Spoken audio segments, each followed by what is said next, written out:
Hello everyone, welcome to our Let's Play series of Disco Elysium. This is Colonel RPG as usual, and I'm very happy that you chose to join me today, as we have a chat with Mañana before we go to Evrat, because I think I want my gun. And Mañana gave us a key to a place, a suspicious place.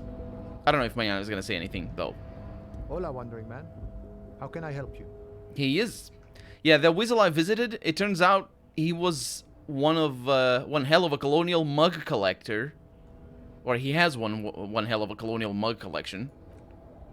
Yeah, he nods, rubbing his chin. The janitor who gave me the key to his apartment said the guy's a bit of an asshole. That's what I said. Yes, his mug collection certainly represented antiquated social values. See how we're all busy concentrating on the racist mugs? That's what the ruling class wants? That's a take.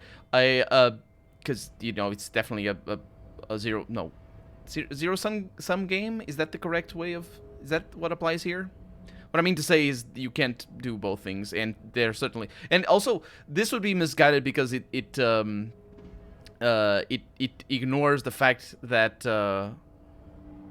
it's all related. It's all related. It's not a matter of why not fight both things. No. By fighting one thing, you fight the other as well. So it misses the point, I think, this sort of comment, if I were to make that. A man with such a funny mug collection can't be that bad. It's such a joke, yeah. All I'm saying is that he has lots of mugs. Yeah, definitely, I'm not political. Let's go. This one is also weird, because antiquated social values. It's not, I mean, for sure there's, I mean, it works for that, but it is also, you know, for sure this sort of,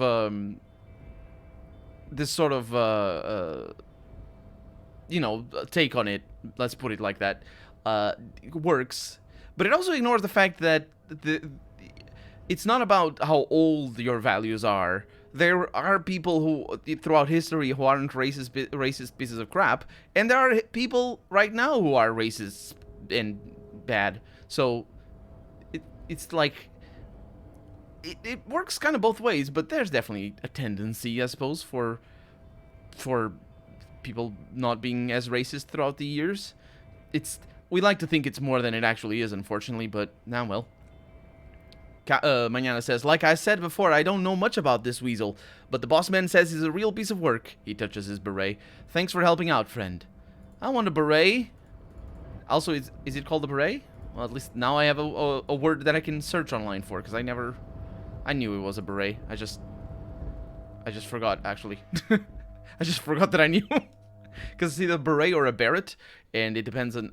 I'm told it depends on whether you're American or British, or I suppose other English things. So we got all the things here.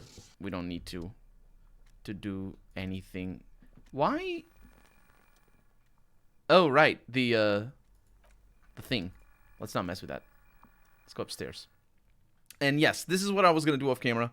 But then I passed through Mañana, and I was like, I should probably talk to Mañana. And then I was like, he's going to say things, and I need to see them on camera. So that's how we talk to Mañana there. Unfortunately now, let's look at the map and see where we are. So we got in through there, and we're now up here. Oh, it is quite a walk. I mean, I knew it was quite a walk, but it like... I mean, I don't know what I expected, to be honest.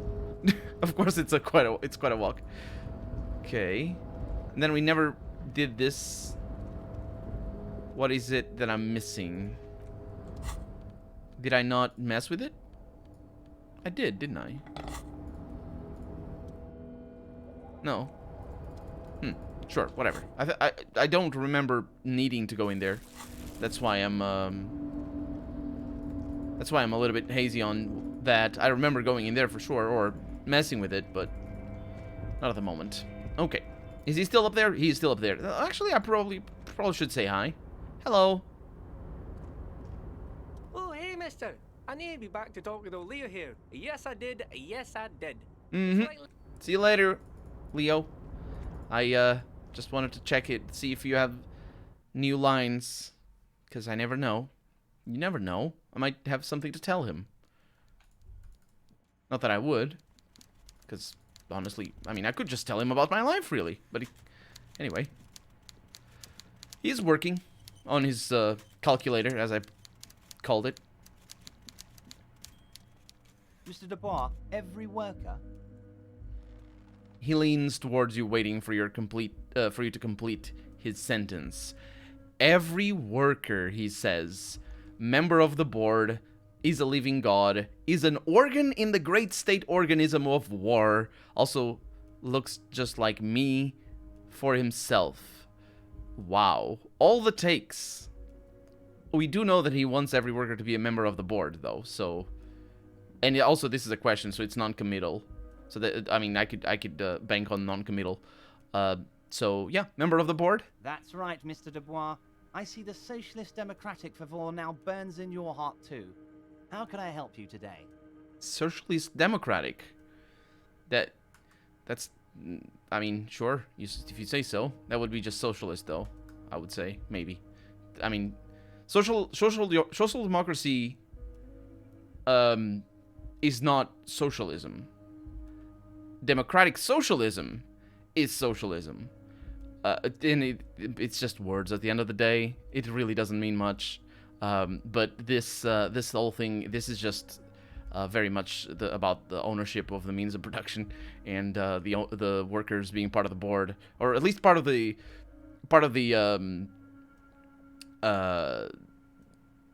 sort of direction of the company. Not necessarily. I mean, you don't need to be part of the board to have a say. I mean, from a logistical standpoint, I'm sure it helps. But and it's certainly in the plight of keeping the rights that you get through all these negotiations, keeping them assured for the future. It probably is a good thing that you have things written down and all this sort of stuff. But it's just a socialist idea, really. It's not social democratic. Although social democracy is a weird concept in how it is defined, and I'm a European person. We all live in social democracies in Europe for the most part. I say for the most part. I certainly live in a social democracy here in Portugal, and as far as I know, all other countries do here in Europe. But it is not a left wing. I mean, it's kind of complicated. Because, you know, it's to the left of a lot of people, and it's also to the right of a lot of people.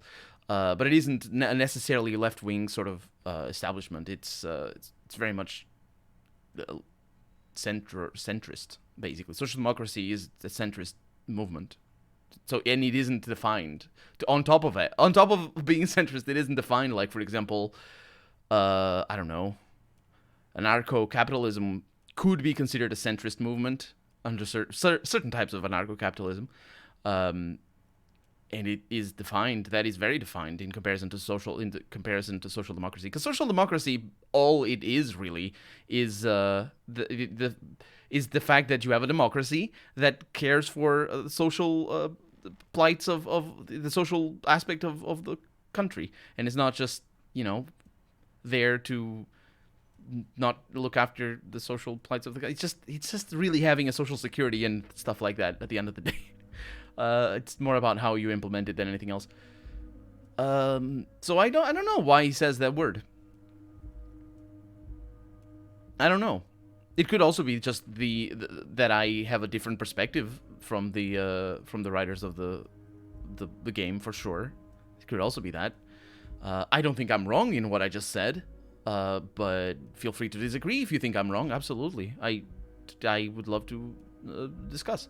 Let's see. I opened the door. You asked me how can we discuss the murder now? Could you help me get a dead body down from a tree? Oh yeah, probably want to start with that one. Social democracy and all that. You might have noticed Kim says, you might have noticed there's one hanging on a tree behind the hostel cafeteria. And I have hiccups. I apologize for that. I always have hiccups. Oh my, he smiles pleasantly. Don't take this question personally, but why would I get involved in this matter? Mr. Clare, the man was hanged with a cargo belt, says Kim. A steel-reinforced cargo belt. It's safe to assume the Union had something to do with the murder. Besides, getting the body down would benefit all of us. It's a stain on the neighborhood. Yeah, the belt thing. Absolutely. Let's go with this one, because I like it. You're a community leader. Help your community out. I can certainly see how having him up there might start affecting some real estate values. Did I see through you, Mr. Evrart? Did I see through you? He licks his fat lips and smiles. Yeah, so when I say did I see through you is, remember how I said the social democracy is a centrist movement? Here is basically sort of the other side of the coin, which is the market being a driving agent in determining what is done and what isn't.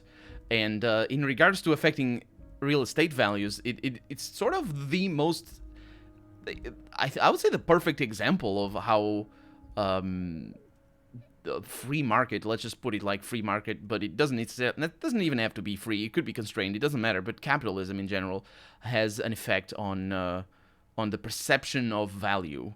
And I'm not talking about the Marxist theory of value or anything like, or actually, is it how it's said? I'm not talking about that sort of value. I'm not using like proper economic terms and political terms. I'm just talking in layman's terms here because that's who I am. I'm a layman. But yeah, it's the perception that if like the roads are dirty and the houses are going to lose value, then you should clean the roads. There is another way for you to justify cleaning of the roads, which is that people will be happier. But because the market exists, the capitalist market, it doesn't have to be free, as I said. It can be completely regulated. It's still the same driving principle. It just may not be as powerful, but it's still there. And I'm just saying cleaning the roads, it's sort of a parallel to taking a body off a tree. A bit more common parallel, but still a parallel nonetheless. The point is, you would clean the roads. Maybe you could clean the roads because people like it, and you just do it with taxpayer money or whatever. It doesn't matter. Actually, I say this. That's how that works in Portugal, so they do that. But there's definitely there's a market-driven interest there behind it, and by the mere fact of that the market reason existing, it does change the perspective eventually. It just keeps grinding on all the options, because maybe somebody who cleans the roads is not feeling well today, and there's nobody else to work instead of them, and you are gonna have to choose which roads are gonna be cleaned and which aren't. And it's always there. It's an ever-present agent, as I called it, and he's just immediately starting out with it, and that's why I said, did I see through you? Huh? Because he didn't come across as he didn't. I couldn't really read him in the first conversation we had. And immediately like licks his fat lips and smiles. I like that. It's just the imagery is very. He's a fat cat. He's the literal fat cat. And he's been painted like that by people in the world as well, in the game world, so it's interesting. But of course, all joking aside, I am going to help you. He says it's a joke. Of course it is. He picks the handset up from a radiophone to his right and then clicks a button. Jean-Luc, my boy, I'm sending 2 police officers down. They have a Jean-Luc is is Measurehead, I believe. Maybe. They have a dead body in a tree problem they need help with. Namely, they needed to be taken down. And Jean, please take it easy with the race science. That's a yes to getting the body down, no to the race science. He hangs up and turns back to you. Yes, he's Measurehead. You can find Jean-Luc down at the gates. He turns back to you. He's the big impressive one. Tattoos, muscles, ethnic looking. Ethnic looking. I wouldn't be able to read through that either, although that is that is usually a huge red flag. It's an euphemism. Ethnic looking is an euphemism, and it's usually an euphemism of the people who refuse to see color, because of the misguided sort of notion that racism exists as a sort of a form of impoliteness, as it were. It's just a way to be rude to people, just a way to be very rude to people. So if you can hide the fact that you're noticing their skin color, you can hide your internalized racism, because of course we live in a racist society. We all have internalized racism, but if you're trying to hide it just from a I don't see color side of things, you're just missing the point that racism isn't a matter of being polite or not. It's the institutions, and it's the system, and it's the advantages that one gets or the disadvantages that one gets because of their skin.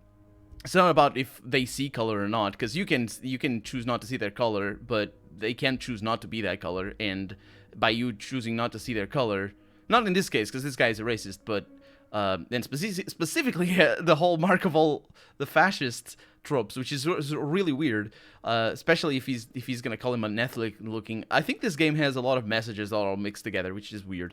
But anyway, the point is, if you choose to refuse to see color, you miss the effects that color has on people, because you're not aware, you purposely make yourself unaware to that, so you just can't tell the effects of racism. And it's just sort of a self-perpetuating notion that racism is a form of impoliteness. Can't miss him, great guy, he says. Again, I don't really know what to think of you, Mr. Evrard. Can I not reply to that?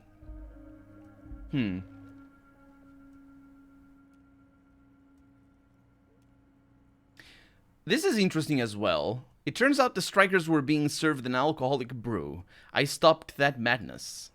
I don't know what that means, Harry, but I love it, he chuckles. I love your initiative. Knowing you're out there keeping things running lets me focus on the big picture stuff. Don't even tell me what was going on. Alcoholic brew, stronger, stopped it, strike. I'm just gonna let you surprise me, Harry. Yeah, what's in the container that's outside of your office? That's the one that I couldn't open. My dear Harry, there are literally millions of containers in this harbor. I can't possibly remember what's in all of them. Millions? That's not... I bet there isn't. Or there aren't. Yeah, there's something special about it. It was attached to the Kvalsund crane. Harry, you smooth-talking son of a bitch, he says with the fondest of smile... No, not Hurry. Harry is talking to me. Harry, you smooth-talking son of a bitch, he says with the fondest of smiles. Time is a precious resource, and I don't have enough of it to count containers with you. Smooth-talking? Maybe that's the way to go about opening the container. You should at least try convincing it, says our rhetoric. I'm not sure I don't know what you're talking about, rhetoric. Shut up. I opened the door you asked. Can we discuss the murder now? I'm very glad to hear that, Harry, he smiles. He says with a smile. One question you didn't actually happen to stumble in. Or, one question, he says. You didn't actually happen to stumble in and see what's inside the apartment, did you? There is no way to sway this man in any direction, says our suggestion. He is unsuggestible and unswayable. Just tell the truth. Yes, I know. Thank you, suggestion. The deal wasn't for me to go inside, so I didn't. Oh, I wish I could just say the deal wasn't for me to go inside and don't say anything after and let him work with that and see where he would go with that. But I'm just gonna say, yeah. Because we were watched, for sure. I did go inside. The Weasel, that's not his name. It's Mr. Weasel. The Weasel had the flag of Old Revachol on his wall. This is exactly the kind of fascist memorabilia I was expecting, he shakes his head. The Weasel probably prays to it every night for the downfall of the Union. Now, let's get down to brass tacks. It's time for men like me and you to figure out who's killed who and why. He pretends to roll his sleeves up.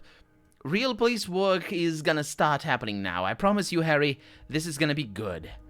Yeah, but I want many things. I want the gun and I want everything. Okay, we only have two options here. So, there was a collection of colonial mugs there, and I've heard about the connection between the lynching and the strike. I'd like to hear what you know about it. I don't know if I'm gonna be able to ask both of them, but this one is the priority, the second one. By now, I'm sure you've figured out who the dead man was working for. The bad guys, Wild Pines, sent to scare us. Another violent measure on the top hats against us flat caps. I'm listening. Top hats and flat caps. I do not know what that means. I'm sure it has some roots in history. Or maybe it's made up for this world, which hopefully is the case. Harry, this strike is the culmination of many, many mistakes made by the Wild Pines group. They tried to shut the strike down by sending in armed mercenaries. You mean our victim? Asks Kim. He nods gravely. A security contractor. Can you imagine that? Workers standing in peaceful protest, united in the spirit of fellowship, and they send hired killers to mow us down with machine gun fire? He performs a motion as if spraying bullets from a machine gun. Says our composure. A medium success. What was I gonna do? Like, be impressed by the fact that he... I don't know. I don't know what the failure is for that. I'm talking beasts, hardened killers from proxy wars in Yesut, Semenine, Saramiriza, and you name it, they have done it. Raping, killing, burning villages, killing little children for the Senorita Pineapple Company. Harry, everything they did there, they brought over here. They want to turn Revachol into a third world slum. Honestly, the only thing they didn't do is kill the village elephant. Go on. I'm not gonna ask. There might not be a village elephant, and it might be just an expression. And besides, let's get to the point, because I don't know if he's gonna say all the things. So go on. Now, I haven't personally witnessed the brutalities out there. I have the luxury of staying in my container, you see. If I need to go somewhere, they just move my container. Wait, they move the container? Yes, I'm an old man, Harry. My legs aren't what they used to be. They lift my office with that big crane. It's actually very fun. You should try it. But enough about me and my fun container. He traces his face, turns serious. The killers the company hired, I think there were 3 of them. All hardened commando types. One of them got downright suicidal, getting drunk, violent, a little rapey. He shakes his head. Even their own negotiator couldn't control him. That's your boy, the one who likes hanging out on entries. By negotiator, says Kim, you mean Joyce. Harry, no, I think he means somebody else. The one that came before? Let's reread that, actually. Your negotiator. I thought he was talking about the one who got hanged when I read that. Word. In fact,